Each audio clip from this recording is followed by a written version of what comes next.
आज का युग ऐसा ही है।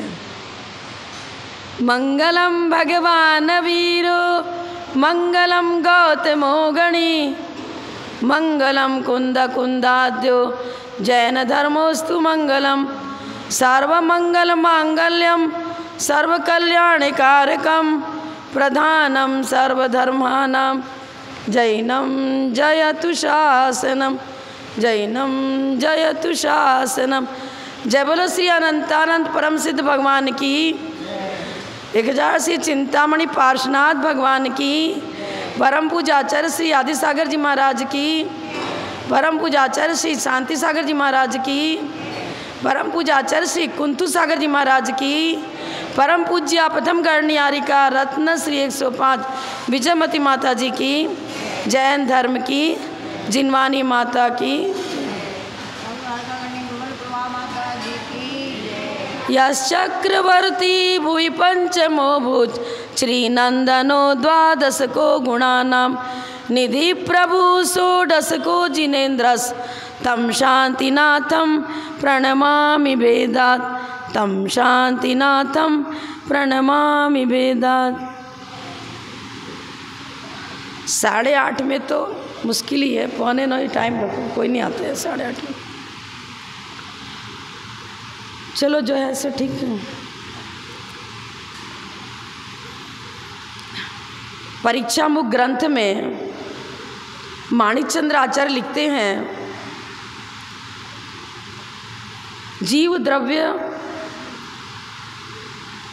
के बिना हम किसी तत्व की चर्चा नहीं कर सकते।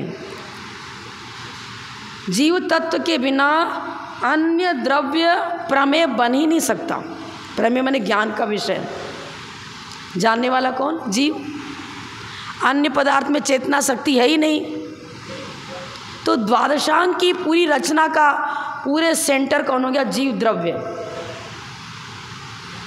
तत्वाश्रुत देख लो, सबसे पहले जहाँ पर 7 तत्व की चर्चा करी है, कौन सा तत्व पहले लिखा? जीव। जीवा जीवाश्रव बन संवर निजरा मोक्षास तत्वम। द्रव्य दृष्टि के बिना मात्र व्यवहार रत्नत्रय की उत्पत्ति का कारण नहीं बनता। जीव द्रव्य के स्वरूप को जानने के लिए ही, अपने आत्मिक गुणों को जानने के लिए ही हम मंदिर आते हैं, पूजन करते हैं, अभिषेक करते हैं, स्वाध्याय करते हैं। जानना किसको? स्वपर प्रकाशक ज्ञान। ज्ञान किसके पास है? जीव के पास। जीव का गुण धर्म है। अब प्रश्न उठता है, अभिषेक विधि को भी जानना जरूरी है, पूजन विधि को भी जानना जरूरी है। लक्ष्य तो है आपका भोजन बनाना, लेकिन भोजन बनाना सब कहने मात्र से तो भोजन बन नहीं जाएगा। सामग्री भी जुटानी पड़ेगी, द्रव्य भी इकट्ठा करना पड़ेगा, उपकरण जो है उनके चूल्हा चक्की सब इकट्ठा करना पड़ेगा, चकला बेलन जो आपको चाहिए, पात्र बर्तन आदि। लेकिन सबको क्यों इकट्ठा करते हो? इसलिए कि मुझे भोजन बनाना है। अब जब आप मंदिर आओ, ऐसा ही लक्ष्य बनाकर आना है। भगवान, मैं आपके पास इसलिए आया हूँ कि मुझे निज को पहचानने की कला सिखा दो। मैं कौन हूँ? मेरा स्वरूप क्या है? शुद्ध जीव द्रव्य का स्वरूप क्या है? ये भी एक पाठशाला है मंदिर। जिन बिंब कि उनकी वीतराग परिणति निरंतर हमें बताती है, लक्ष्य के बिना प्रत्येक कार्य विफल है। लक्ष्य बनाया भोजन बनाने का, तब तो किचन में गए, अनुकूल सामग्रियां तैयार करी। यहाँ क्यों आते हो? क्या भगवान की पूजा करने के लिए यहाँ आते हो? क्या भगवान का अभिषेक करने के लिए यहाँ आते हो? आपको मतलब ये भी तो ठीक है, इसलिए तो आते ही हैं। गौण पक्ष, मात्र गैस चूल्हा को रख दिया, पात्र रख दिया, चावल दाल रख दिया, मसाला रख दिया, हो गया भोजन तैयार हो गया, खा लिया, क्षुधा रोग का निवारण हो गया। मंदिर आए थे, भगवान का अभिषेक इसलिए किया कि जिन भक्ति के बिना मेरे परिणामों की विशुद्धि नहीं बढ़ सकती। परिणामों की विशुद्धि बढ़ाने के लिए, वीतराग परिणति को जागृत करने के लिए, पंचेंद्रिय विषयानुराग को कम करने के लिए, घटाने के लिए हम मंदिर आते हैं। जिनेंद्र बनने की कला सीखने के लिए मंदिर आते हैं। बहिरात्मा को अंतरात्मा और अंतरात्मा को परमात्मा बनाने की विधि सीखने के लिए यहाँ आते हैं। यह है लक्ष्य। हमारे आचार्य लिखते हैं, हिताहित प्राप्ति परिहार समर्थमी प्रमाणम तत्व ज्ञान में उत्तत। जिससे हित की प्राप्ति होती है और अहित का परिहार होता है। परिहार माने अहित से हटना। अहितकारी तत्व क्या है? हमारी जिनसे अशुभोपयोग रूप परिणति होती है, जिनसे कसाय की जागृति होती है, जिनसे पंचेंद्रिय विषयानुराग बढ़ता है, विषय वासनाएं जागृत होती हैं, वो सब अहितकारी है, सब अहितकारी है। आत्मानुशासन ग्रंथ में लिखा है, भोजन करना आवश्यक है, वस्त्र भी आवश्यक है, आपके लिए मकान भी आवश्यक है। आवश्यकताओं की पूर्ति इसलिए करना कि द्रव प्राण की रक्षा होगी, तभी तो रत्नत्रय की साधना होगी। जीवन ही नहीं है तो रत्नत्रय की साधना कहाँ से करेंगे? खाने के लिए नहीं जीना, जीने के लिए खाना। अब क्षुधा रोग के निवारण के लिए भोजन करना ये लक्ष्य बना लो तो फिर अपने आप इंद्रिय जय हो जाएगा। सात्विक भोजन करने का भाव जागृत होगा, क्योंकि अशुभोपयोग की भूमिका अहितकारी और अभक्ष्य भक्षण करना, रात्रि भोजन करना, जमीकंद जो खाते हो आप, जो भी बाजार की नमकीन मिठाइयाँ खा रहे हो, क्या इन सब कार्यों से आपका भविष्य जैसा आज उज्जवल है वैसा आगे बना रहेगा क्या? असाता वेदनी के बंध के कारणों को करते रहेंगे और सुख चाहेंगे। साता वेदनी के बंध का कार्य करेंगे तो साता का बंध होगा, और असाता के आश्रय और बंध का कार्य करेंगे असाता का आश्रय होगा। आप खुद अपने परिवार की भूमिका पूर्ववर्ती देखो। आपके दादा परदादा, उनके पूर्वज, आज जिस तरह से परिवार रोगग्रस्त है, क्या पहले था? क्या क्यों नहीं था? आज क्यों है? आपके पूर्वज जिस प्रकार साधु आहार करते हैं ना, ऐसा शुद्ध भोजन घर घर में बनता था। मेरे आँखों, हमारी तो उम्र अभी इतनी ज़्यादा कोई नहीं है, मानो 70-73 साल के हो गए, लेकिन वर्तमान जीवन का ही अनुभव बता रही हूँ। मैं सागर जब गणियार का विजयमती माता जी के साथ गई, पहला चातुर्मास मेरा वैसे तो सोनागिरी में हुआ था, उसके बाद सागर गई, क्षेत्र में चातुर्मास हुआ था, फिर सागर गई। जितने घर हैं सब घरों में वो महिलाएं घर घर में चक्की चलती थी। आपको मैं तो नहीं चाहती, अरे हम लोग सब बहुत बड़े पढ़े लिखे चक्की चल, पर वो योगा जब शारीरिक स्वास्थ्य के लिए एक्यूप्रेशर करते हो, योगा सिखाते हो, तो नकली चक्की सिखाना दिखाता है, ऐसे ऐसे करो, यूँ करो तो तुम्हारे हाथ पैर सही रहेंगे। नहीं तो हाथ ऊपर नहीं उठ रहे हैं, पीछे नहीं जा रहे हैं, काम नहीं कर रहा है, नसें बंद गई हैं, जाम हो गया है, ब्लड सर्कुलेशन जाम हो रहा है, कहीं हाई ब्लड प्रेशर होगा, कहीं लो ब्लड प्रेशर हो गया। शारीरिक व्यायाम जो धार्मिक प्रवृत्ति का था वो होता था। वैसे पानी खींचते हैं, अभी हमने देखा योगा, जो मोबाइल पर देख लेना आप नेट पर, वो ऐसे पानी खींचने का ऐसे एक्शन करने को बताते हैं।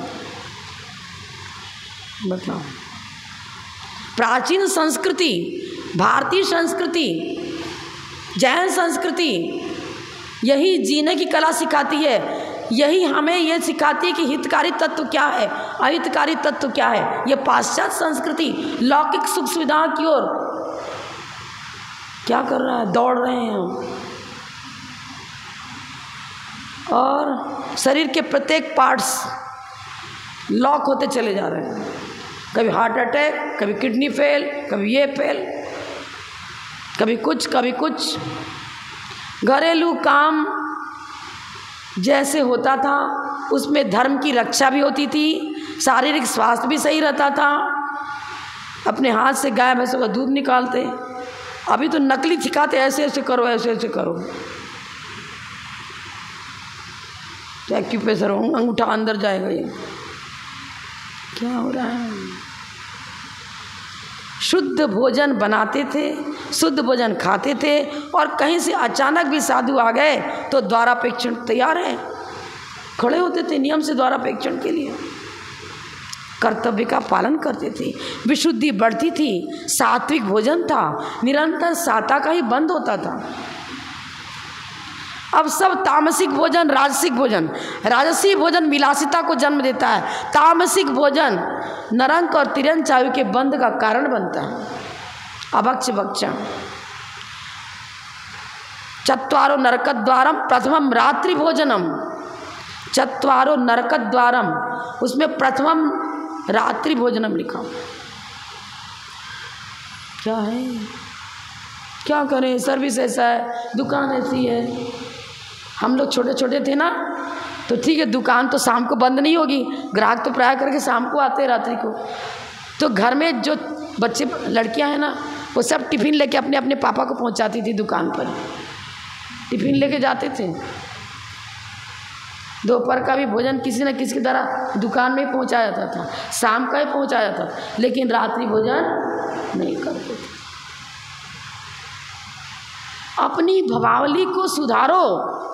ये यहाँ का इकट्ठा हुआ धन, सोना चांदी, हीरा मोती माणिक, आलिशान भवन, फ्रीज आदि जो भी संपत्तियाँ आपकी आज की जो वर्तमान जो आइटम बन रहे हैं सुख सुविधाओं के लिए, वर्तमान में भी सुखकारी तब बनेंगे जब साता का उदय है। तो अगर साता का उदय नहीं है, तीव्र साता का उदय है, तो स्वर्ण के बनाए हुए महल में भी रह जाओ, वेदना ही वेदना, कहाँ सुख है। पहला सुख निरोगी काया, नहीं। और साता का बंध किससे होगा? सच्चे देव शास्त्र गुरु की भक्ति करने से। भक्ति का मतलब उनके आदेश का पालन करना, उनकी यथावत विनय करना। अंतरंग विशुद्धि, हम उदाहरण दे सकते हैं। भोजन अग्नि से परिपक्व हुआ, लेकिन पात्र में आपने पहले जो ही बनाना है, जैसे मान लो चावल उबालना है, तो पात्र को आपने अग्नि पर रखा, उसमें जल डाला, फिर उसमें चावल छोड़ दिया। परिपक्व पाक क्रिया तो अग्नि से हो रही है, पाक क्रिया अग्नि से हो रही है, लेकिन सहायक सामग्री तो सभी है ना। पात्र के बिना वो किस में जल रखो, कैसे अब जल चावल उबलेगा तो किस में उबलेगा, समझ में आए ना। अंतरंग विशुद्धि को बढ़ाने के लिए ही हम सारे धार्मिक आयोजनों को करते हैं। यदि वो धार्मिक आयोजन हमारे अंदर चित्त विक्षेप पैदा करता है, कषायों की उत्पत्ति करता है, संकीर्ण विचारों को जागृत करता है, गुरुओं में भी भेद डालता है, त्यागियों में भी भेद डालता है, क्या कषायों की उत्पत्ति धर्म का अंग बनेगा? क्या स्कूल में भी आप लोग पढ़े हो, एकलव्य में द्रोणाचार्य की मूर्ति बनाई थी, और जो धनुर्विद्या अर्जुन को प्राप्त थी, वो सारी धनुर्विद्या उस एकलव्य को प्राप्त हो गई।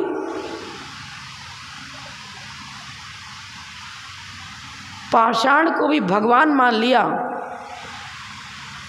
तो वो पाषाण भी जो जिनेंद्र भक्ति भक्ति का फल मिलना चाहिए, उससे मिल जाता है।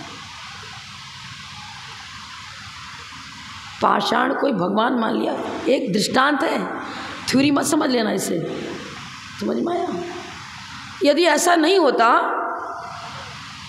तो आप वर्तमान युग में बहुत सारा अतिशय पढ़े हुए हो, जानते भी हो आप। एक दिन मैंने सुनाया था, एक बटुक देव की कथा सुनाई थी आपको, दृष्टांत के रूप में बताया था। एक जैन कन्या का विवाह वैष्णव धर्म में हो गया। वो कहने लगी इसी धर्म को आपको मानना पड़ेगा, ससुराल का जो धर्म चलता है वही चलना पड़ेगा। लेकिन उसने नियम ले रखा था कि मैं रत्नत्रय के धारक 6 आयतन है ना, सच्चे देव, सच्चे शास्त्र, सच्चे गुरु, उनके उपासक, जिनसे सम्यक्त की वृद्धि होती है, मैं उसी धर्म को उसी धर्म का पालन करने का नियम ले रखा है। फिर भी बहुत सौम्य परिणति रही।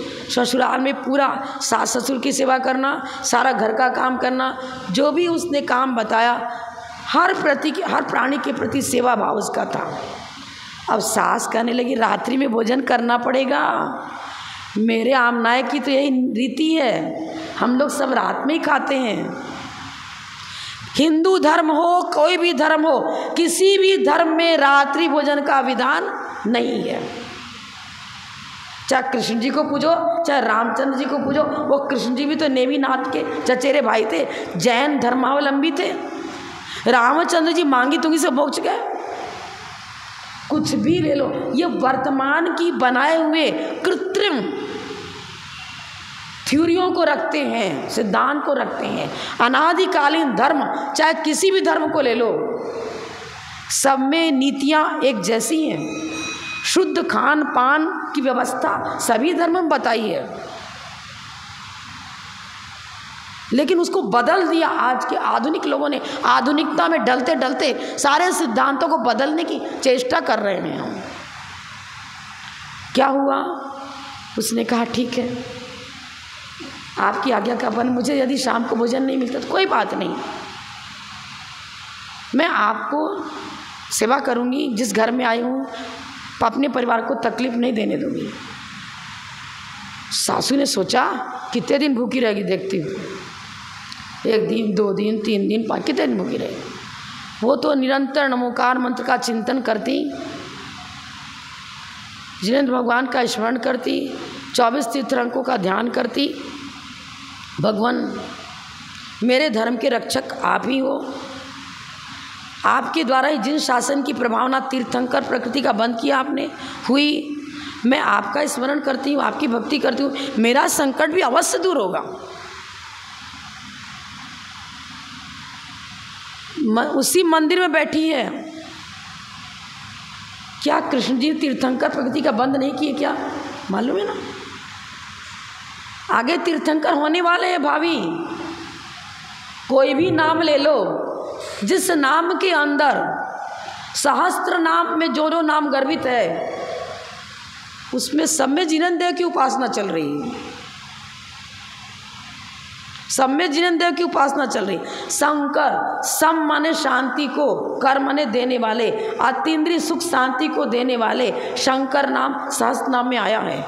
विष्णु नाम भी सहस्त्र नाम में आया है। विष्णु का अर्थ होता है सर्वव्यापक, केवल ज्ञान सर्वव्यापी होता है, सभी द्रव्य सभी पर्यायों को केवली जानते हैं। तो विष्णु शब्द के द्वारा सहस्त्र नाम में ये बताया गया है कि ये विष्णु शब्द केवल ज्ञान रूपी ज्योति का सूचक है। जिनेंद्र भगवान का ही गुणानुवाद उसमें गर्भित है।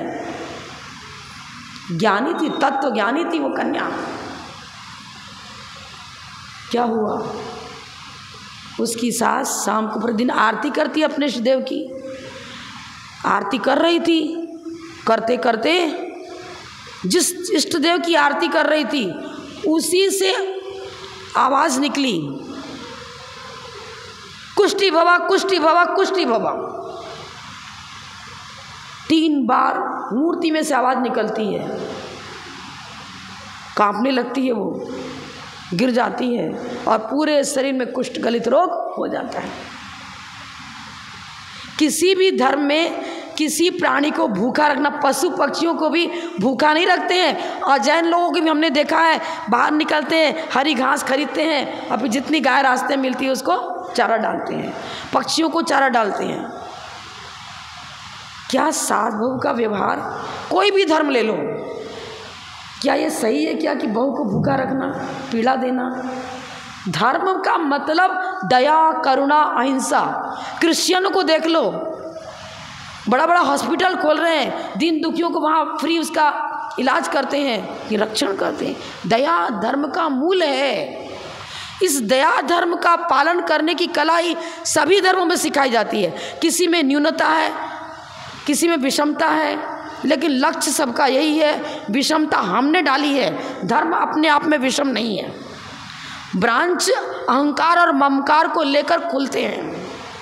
ब्रांच पर ब्रांच जो बनता है वो अहंकार ममकार को लेकर बनता है। उसके शरीर में कुष्ठ रोग हो गया, पूरे नगर में ये बात फैल गई। किसी ने कहा ये बहु अभिशाप, इसी ने अभिशाप दिया होगा, श्राप दे दिया होगा इसको, ऐसे कैसे कुष्ठी हो जाएगी। अब लांछन उस पर आ गया, वो तो अपने ध्यान में मग्न है भगवान। हर पहलू का समाधान आपसे ही मिलेगा। लोगों ने कहा यदि तू निर्दोष है और तेरा धर्म सच्चा है तो इसका कुछ रोग दूर कर अपने चमत्कार से। उसने भगवान की भक्ति करी, स्तुति स्तोत्र पढ़ा, सामने जल रख लिया था, वो जल सांस पर डालती गई और नमोकार मंत्र बोलती गई, स्तुति स्तोत्र भगवान की हर प्रकार से करती रही। वो गलित कुष्ठ निकल गया, चेहरा बिल्कुल जैसा ओरिजिनल शरीर था वैसा ही हो गया। मंत्रों में शक्ति है, लेकिन उस मंत्रों की शक्ति को जागृत करने के लिए हमारे अंतरंग की विशुद्धि भी चाहिए। वही नमोकार मंत्र एक व्यक्ति पढ़ रहा है, वही दूसरा पढ़ रहा है, एक का काम हो जा रहा है, एक का नहीं हो रहा है। क्यों? श्रद्धा नहीं है तो नहीं होता है। श्रद्धा 9 कोटि से श्रद्धा होनी चाहिए। ये दिगंबर साधु मेरे लिए हितकारी ही हैं। किसी से भी दीक्षित हो, किसी भी परंपरा के हो, कैसे भी हो, आपका हित उनके निमित्त से स्वयं हो जाएगा, स्वयं होगा, पक्का ही ऐसा है। अजैन भी दिगंबर साधुओं के मंत्रों से प्रभावित हैं और वो लोग भी भक्तामर के मंत्र की आराधना करते हैं और अपना कार्य सिद्ध करते हैं। मैंने बड़नगर में चातुर्मास किया था संघ सहित में। गढ़नी आर्य का विजयमती माता जी की मैं शिष्या थी, आर्य का दीक्षा हो चुकी थी। बड़नगर में चातुर्मास किया था। टोंगिया जी का परिवार है, नरेंद्र टोंगिया सब जानते हैं सबको। टोंगिया जी का परिवार, पीछी का मंडल बना, पीछी साध जो भी चाहिए साधु के लिए उपकरण उनके यहाँ जाता रहता। औषधियाँ अभी भी जाती हैं। अब उनका बच्चा कोई बीमार था, माता जी ने कहा थोड़ा इसको करो, कुछ करो, इसका देखो उपाय बताओ रोग निवारण के लिए। तो हम लोग के पास भक्तामर है, नमोकार मंत्र ही, और क्या है। तो वो कुछ गले में पहने हुआ था। मैंने कहा तू गले में क्या पहने हुआ है? वो डर के मारे बतावे नहीं। फिर बोला कि माता जी कोई ज्योतिष ने मुझे दिया था। कौन था वो? सही सही बता। मुसलमान था। अब मैंने कहा निकाल इसको, पहले मैं देखूंगी उसके बाद कुछ होगा। निकाला उसको, एक जब बत्ती ऊपर करते हैं ना, चिमटी सी रहती ना, खींच करके उसके अंदर का यंत्र निकाला। उसमें लिखा था नमो अरिहंताणम, नमो सिद्धाणम, नमो आईर्याणम, नमो वज्जायाणम, नमो लोये सव्वसावणम, चत्तारी मंगलम अरंत मंगलम। ले मुसलमान दे रहा है। हम सोच रहे इसके प्रभाव से देखो उसका रोग दूर हो गया था, इसके प्रभाव से उसका रोग दूर हो गया था, इस व्यक्ति ने उसका रोग दूर कर दिया। अब श्रद्धा इनकी भी दौड़ गई कि चलो क्या हो, डॉक्टर के पास जाते हैं, चलो आपके हिसाब से कुछ करा ले हम। लेकिन किया क्या था उसने? है मुसलमान जाति से, लेकिन जान रहा है कि जो शक्ति इस वितरागता में है वो हमारे पास नहीं है। तब तो उसने ताबीज के अंदर नवकार मंत्र डाल करके उस बालक को दिया था।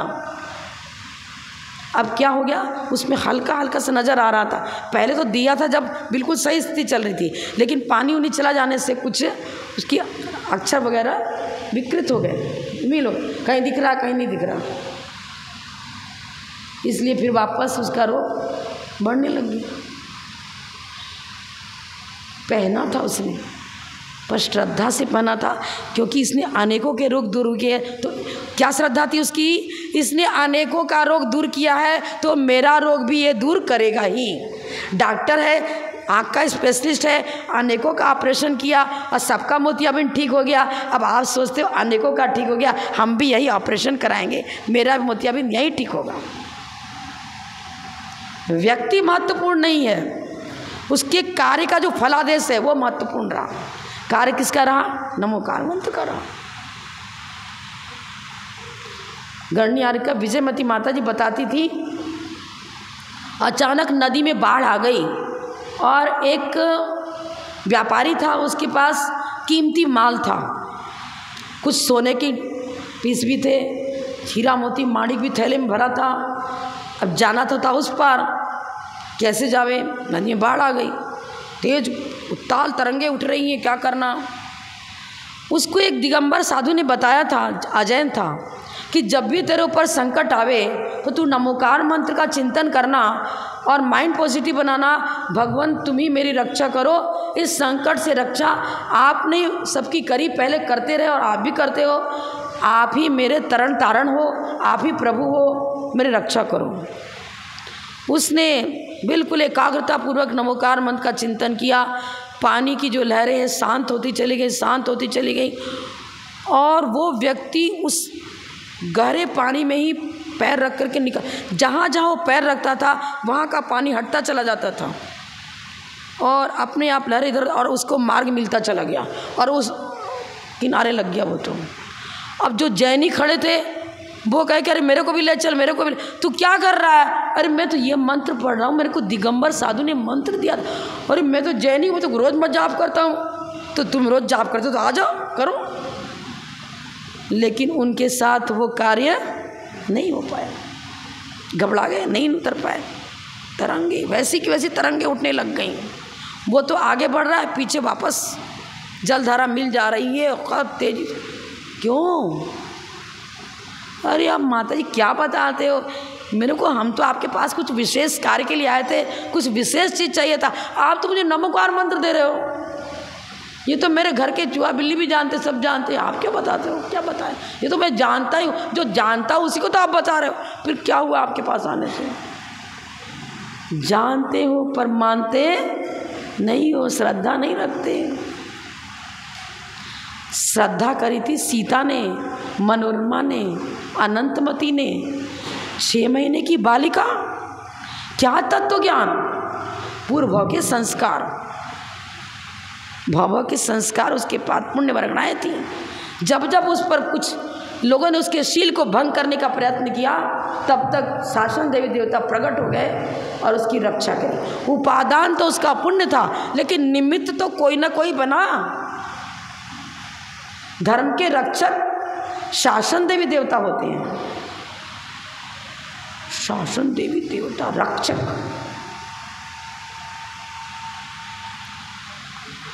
यदि पुण्य न हो तो रक्षा नहीं होती है, ये बात बिल्कुल परफेक्ट है। लेकिन पुण्य के को फलीभूत करने के लिए बाह्य निमित्त की आवश्यकता है। सीता महारानी ने जब अग्नि परीक्षा देने को जब तत्पर हुई, कागज सर किया, नमोकार मंत्र पढ़ रहे कागज सर में, और आप पद्म पुराण उठा के संस्कृत वाला देख लेना।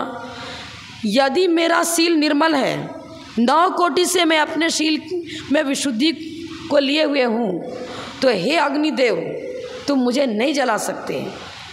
वहाँ के क्षेत्र देवताओं का रक्षा बंधन भी आता है। आह्वान किया था कि इतना मुझे जगह दो और मैं यहाँ आपके यहाँ रहूँगा। तो आह्वान करते हैं क्षेत्र देवी देवताओं का कि मैं इतने कम तक यहाँ रहूँगा, मुझे इस स्थान पर आप ही रक्षक हो और धर्म की रक्षा करना। वहाँ के जो रक्षक देव जागृत हो गए और चारों मंत्री जब मुनिराज पर वार करना चाह रहे थे, इनकी हत्या स्थगित हो गया। हाथ ऐसे का ऐसा, मुनिराज पर प्रहार नहीं कर सके। सीता महारानी ने भी इसी तरह स्मरण किया जिनेंद्र देव का। उसका पुण्य इतना प्रबल रहा कि जब उसको अग्नि में कूदना था, उसी समय आकाश मार्ग से महेंद्र उद्यान में किसी मुनिराज को केवल ज्ञान हुआ था। उस केवल ज्ञान महोत्सव को मनाने के लिए सौधर्मिंद अपने दल बल सहित जा रहा था और दृष्टि पड़ी यहाँ। सौधर्मिंद ने आज्ञा दी, किसी अन्य देव का नाम भूल गए उस देव का, उसने वहीं स्थिर रहा वो अपने विमान से। और जब वो अग्नि में कूदने लगी तो उस देव ने ही अपनी विक्रिया रिद्धि के द्वारा रिद्धियों से ही तो समोसरण की रचना होती है। वो देवपुरीत रचना आकाश में 20,000 सीढ़ियाँ बन जाती है, पृथ्वी कांचमयी बन जाती है, समोसरण की रचना होती, नाना विभूतियाँ होती, सब विक्रिया से जल का अग्नि का थल सरोवर बन गया, सिंहासन बन गया। सीता महारानी की जय जयकार, उनके शील का गुणानुवाद होने लग गया, व्रतों की स्तुति करने लग गए लोग। किसने किया? कोई सम्यक दृष्टि देव था, उसके निमित्त वो बना। निमित्त की चर्चा निमित्त के रूप में करो, उपादान की चर्चा उपादान के रूप में करो। ये जिनेंद्र देव आपको कुछ देते लेते नहीं हैं, पर जब आपकी इनकी पूजा भक्ति करते हो तो आपकी विशुद्धि इतनी गुणाकार रूप से बढ़ती है कि उस विशुद्धि के बल से पूर्वकृत पाप का संवर और निर्जरा होता, आने वाले नवीन पाप आते हैं, संवर आते हैं, और पूर्वकृत बंधे हुए पाप की निर्जरा होती है। काष्ठ के अंदर अग्नि रूप परिणमन करने की योग्यता है लकड़ी में, लेकिन माचिस नहीं लगाया, तेल नहीं डाला, कुछ योग प्रक्रिया नहीं करी, तो काष्ठ अग्नि रूप परिणमन कर जाएगा क्या? माचिस डालोगे ना। आजकल तो गैस जलाने का कुछ दूसरा मिलता है, कटते पटते चल जाओ, पता क्या करना है, लाइटर। पर कुछ भी तो किया तो सही, अग्नि संचार किया, तब तो वो जला, प्रज्वलित हुआ। निमित्त के बिना उपादान जागृत नहीं होता है। देशना लब्धि के बिना आज तक न किसी को सम्यक्त हुआ और न हो सकता है। आपको निसर्गत और अधिगमत दो प्रकार का समझन होता है। अधिगमत में देशना लब्धि की चर्चा है, निसर्गत में चर्चा नहीं है। लेकिन पूर्वकृत देशना, वो मारीची का जीव ही जब आदिनाथ भगवान के आदिनाथ भगवान का पोता, मारीची का जीव कौन था? आदिनाथ भगवान का पोता। और वो तीर्थंकर बनेगा ऐसा घोषित हुआ था। तो उसने दिव्य ध्वनि सुनी थी, वो मुनि भी बना, लेकिन वो सहन नहीं कर सका। त्रिदंडी क्या सब आप देख लेना महावीर चरित्र में, अन्य मतावलंबी बन गए, भव में घूमे। जब मुनि महाराज ने संबोधन किया शेर की पर्याय में उनको, तब वो पूर्वकृत देशना जाति स्मरण से ताजी हो गई। जाति स्मरण से जो साक्षात समोसरण में भगवान की देशना सुनी थी, वो जाति स्मरण के द्वारा फ्रेश ताजा हो गई, जागृत हो गया वो। आखिर जैन धर्म को स्वीकार करके ही सम्यक को प्राप्त किया। जैन धर्म विश्व धर्म है, इसमें सभी धर्म समाहित हैं, सभी धर्म समाहित हैं। कैसे? तत्वार्थ सूत्र का पहला अध्याय खूब अच्छी गहराई से अध्ययन करो। वस्तु नित्य भी है, अनित्य भी है, एक भी है, अनेक भी है। षड दर्शन को निरपेक्ष लगा दो तो मिथ्यात्व, और सापेक्ष लगा दो तो सम्यक्त्व। सापेक्षो नया सम्यक, निरपेक्षो नया मिथ्या। द्रव्यार्थिकने से वस्तु नित्य है हम कहते हैं, और सांख्य मत बोलता है सर्वथा नित्य है। यही अंतर आ गया। पर नित्यपना तो हम स्वीकार करते हैं ना, द्रव्य का कभी नाश नहीं होता है, पर्याय बिगड़ती हैं। बौद्ध मत कहता है वस्तु क्षणभंगुर है, हम भी कहते हैं सूक्ष्म ऋजु सूत्र ने बताता है प्रति समय वस्तु में परिणमन होता है, वस्तु नष्ट होती है, उत्पाद व्यय होता रहता है। लेकिन सर्वथा उत्पाद व्यय नहीं, द्रव्य को लिए हुए उत्पाद व्यय द्रव्युक्तम सत्य, वही द्रव्यार्थिक ने बता रहा है वस्तु वही है, फिर भी उसमें परिणमन हो रहा है, काल भेद से परिणमन हो रहा है। परम कल्याणकारी ये धर्म है। अब आप सोचो, हम तत्व ज्ञान का तो रिसर्च करते नहीं, स्व की खोज करते नहीं। सच्चे देव शास्त्र गुरु में मात्र इतना ही है, 13वें गुण स्थान में जो पहुंच गए वो सच्चे देव, और छठे गुण स्थान से लेकर 12वें गुण स्थान तक जितने निर्गंत मुनि हैं वो सब आचार्य उपाध्याय साधु में गर्वित हो जाएंगे।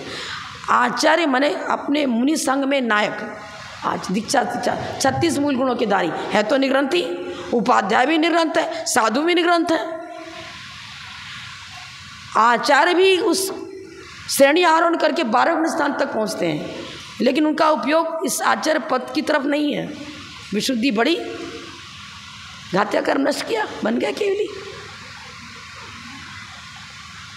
कहाँ लिखा है कि इस ग्रुप वाले तो मुनि माने जाएंगे, इस ग्रुप वाले नहीं। न जाने कितने आचार्य हुए आदिनाथ भगवान से लेकर के भगवान महावीर पर्यंत। अब आदिनाथ भगवान की परंपरागत जीवंत मुनि, क्या वो मुनि छांटे जाएं कि अजितनाथ वाले छांटे जाएं कि संभवनाथ वाले छांटे जाएं? जब वहां नहीं छांटे गए तो अभी छांटना छूटना क्यों?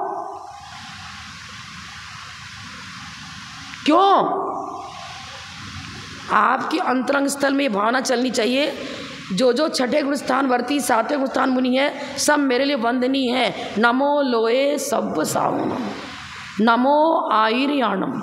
कहाँ लिखा है? ये वाले तो पूजनीय, ये वाले नहीं पूजनीय, कहाँ लिखा है? ये ब्रांच बनाना, समाज को ठगना, पत्थर की नाव चलाना, पत्थर की नाव पर स्वयं बैठना, दूसरे को उस पर आरोहण करके उसका जीवन बर्बाद करना। नमो आयर्याणम, नमो उवच्छायाणम। मेरे पास इंद्रियजन ज्ञान है, हम नहीं जान सकते कि किसका गुण स्थान चौथा है, किसका पांचवा है, किसका छठा है। अनुमान ज्ञान, मेरे अनुमान में तो यही है कि मूर्ति विराजमान जिन मंदिर में है वो साक्षात जिनेंद्र है, वो अनंत चतुष्टय इनके पास है, और अनंत चतुष्टय का ही गुणानुवाद, उनकी स्तुति। मुझे ये नहीं दिख रहा है कि मूर्ति चांदी की है कि पीतल की है कि पाषाण की है, उधर दृष्टि ही नहीं है। एक श्रावक की दृष्टि ऐसी होनी चाहिए, जब भी नगर में साधु आए हम तो उन्हें भावलिंगी मानते हैं, हम तो उनके गुणों की स्तुति करते हैं, वो गुण ही मेरे लिए पूजनीय है। उनका अंतरंग बहिरंग क्या है मुझे कुछ पता नहीं।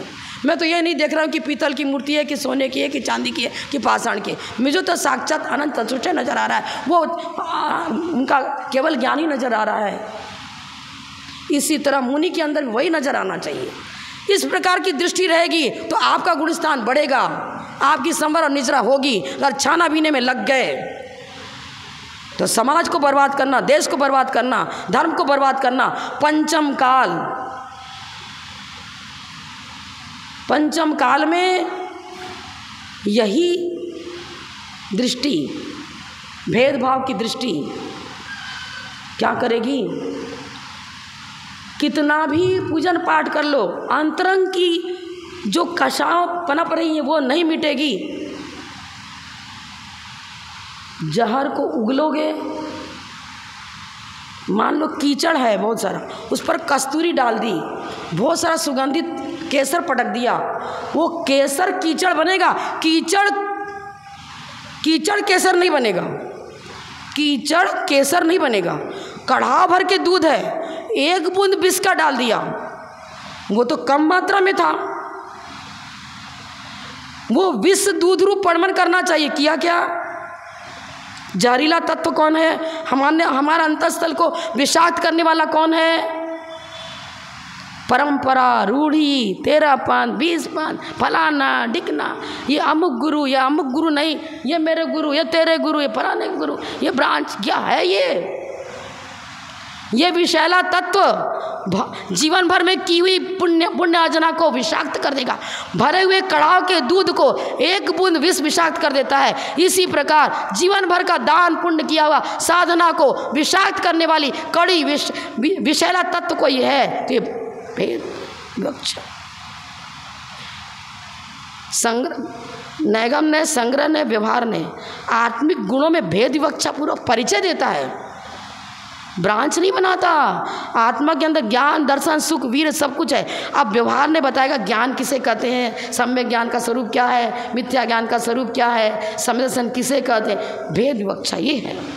नैगम, संग्रह ये निज आत्म तत्व को जानने का उपाय जो उमा स्वामी ने बताया है उसको तो नेग्लेक्ट कर देते हैं। कर्णान योग में बताया, गुण स्थानों की चर्चा पूर्वक बताया है, कौन भावलिंगी कौन द्रव्यलिंगी, उन गुण स्थानों की चर्चा पूर्वक है। आपके पास मध्य ज्ञान से आप कैसे जान सकते हो किसका कौन सा गुण स्थान है? क्या बता सकते हो आप? अवधि ज्ञानी, मना परिज्ञानी, केवल ज्ञानी उस कार्माण वर्गणाएं अति सूक्ष्म होती हैं, उन कर्मों को जानने की शक्ति अतीन्द्रिय ज्ञान में होती है। इंद्रिय जन ज्ञान में शक्ति नहीं है कि वो आप चेहरे को देखकर जान सके कि मेरा कौन सा परिणाम है, मैं अभी कौन सी आयु बंद कर चुकी, मैंने अगला आयु कौन सा बंद किया, अगले मेरी कौन सी गति। अवधि ज्ञान, मना परिज्ञान केवल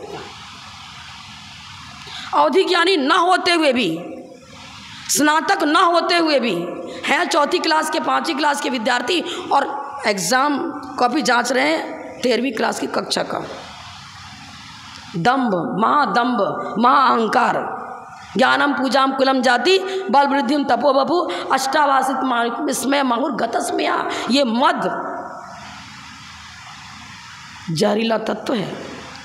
मुनि के जीवन को विषाक्त करेगा, साधु के जीवन को विषाक्त करेगा और आपके जीवन को विषाक्त करेगा। जब तक इस मद को हम नहीं उगलेंगे, अहंकार ममकार को नहीं उगलेंगे, मैं ही सब कुछ बाकी सब बुरे, ये मद असमाधि का कारण संभव बन जाए तो मैं आत्मनिंदा, आत्मनिंदा, आत्मालोचना, आत्मगर्हा करते हुए भगवान यही प्रार्थना करती हूँ कि भव में मेरे अंदर कभी भी इस प्रकार की जागृति ना हो। मेरा जीवन अगला बहुत जब भी मैं धारण करूं तो नमो लोए सब सार नमो आर्याणम में सबको नमस्कार करती रहूं और वीतराग परिणति को ही लेकर के तत्व ज्ञान पूर्वक अपने भावी जीवन को मैं सुखमय बनाने और मोक्ष मार्ग को पकड़ूं। ये भव में कभी भी जब भी मैं आगे संयमी बनूं या जहाँ भी मेरा जन्म हो, मेरे साथ वो वीतराग परिणति रहे जो सरागता को जन्म देती है, जो कषायों को जागृत करती है, वैसी परिणति मेरी न बने। इसी प्रार्थना के साथ जिनेन्द्र देव के चरणों में कोशा नमन करती हूँ, विराम लेती हूँ। जय बोलो परम पूज्या प्रथम गणनिहारिका रत्न श्री 105 विजयमती माता जी की जय। जैन धर्म की जय। जिनमानी माता की जय।